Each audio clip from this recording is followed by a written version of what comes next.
Olá, eu tenho uma pergunta para você. Eu quero saber por que você tem fugido das reuniões de feedback. Eu tenho escutado muitas justificativas quando a gente questiona e conversa sobre feedback. Os líderes me trazem algumas questões. Eu resolvi compartilhar contigo para a gente refletir e pensar se é por aí mesmo. Primeira questão que os líderes trazem.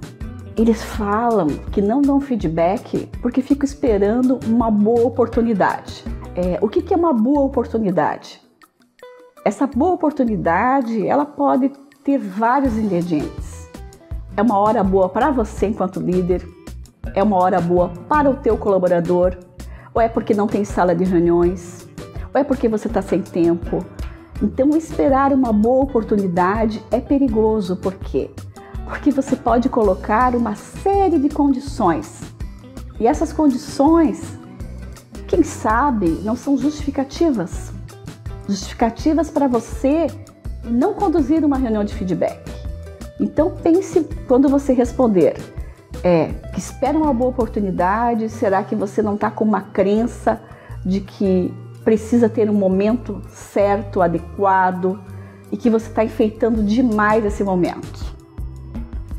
Segundo, o líder me fala que ele tem medo de magoar o colaborador, tem medo de magoar as pessoas. Talvez essa questão de magoar, ela vem muito da fragilidade de quando você distorce o feedback, que é uma avaliação de desempenho profissional, e leva para o feedback questões pessoais. Ao falar de questões pessoais, generalizar, você pode estar interferindo no dia a dia do colaborador. Um exemplo, dizer para um colaborador: você está sendo muito tímido, está prejudicando o ambiente de trabalho, é uma coisa. Você poderia conversar e dialogar mais de uma maneira objetiva e clara com todos na equipe, é uma outra maneira. Para um feedback adequado, o que se pede é que você olhe para essa questão profissional e não para traços de personalidade e questões pessoais do colaborador. Então, cuidado. Quando você vai para o lado pessoal, sim, você pode generalizar e magoar. Terceira questão. Um líder me disse: eu tenho medo de gerar mais conflitos. Eu já tenho muitos conflitos com o colaborador. E se eu for dar um feedback, falar o que eu penso, o que eu tenho visto, mesmo que eu utilize a dica lá de falar da situação, falar do comportamento, dos impactos e como poderia ser mudado, melhorado, eu sinto que o relacionamento fica pesado, a gente não consegue fechar a reunião e que o canal de comunicação fica pior do que antes. Aí eu trago uma questão para a gente pensar juntos. Será que o conflito é porque você está carregando para um tom de inimizade ou de disputa de poder? O conflito pode ser natural, talvez por uma divergência de opinião. Por isso que é uma conversa para negociação e para acordos. Para que você coloque a tua percepção e a outra pessoa também coloque seu ponto de vista. E que os dois pontos de vista depois têm que ser congruentes. Eles têm que chegar a uma negociação, a um consenso. Então o conflito é natural, mas ele precisa ser administrado. Quarta questão que os líderes têm trazido. Eles falam assim: eu deixo para depois e acabo esquecendo. Aí eu perguntei: mas você anota na tua agenda? Não, eu tenho um cronograma, eu anoto na minha agenda, eu coloco na minha agenda eletrônica, mas eu acabo esquecendo e depois passou 2 semanas e eu não vejo mais, porque falar daquele assunto. Ok, realmente, se passou 2 semanas, talvez não seja mais adequado.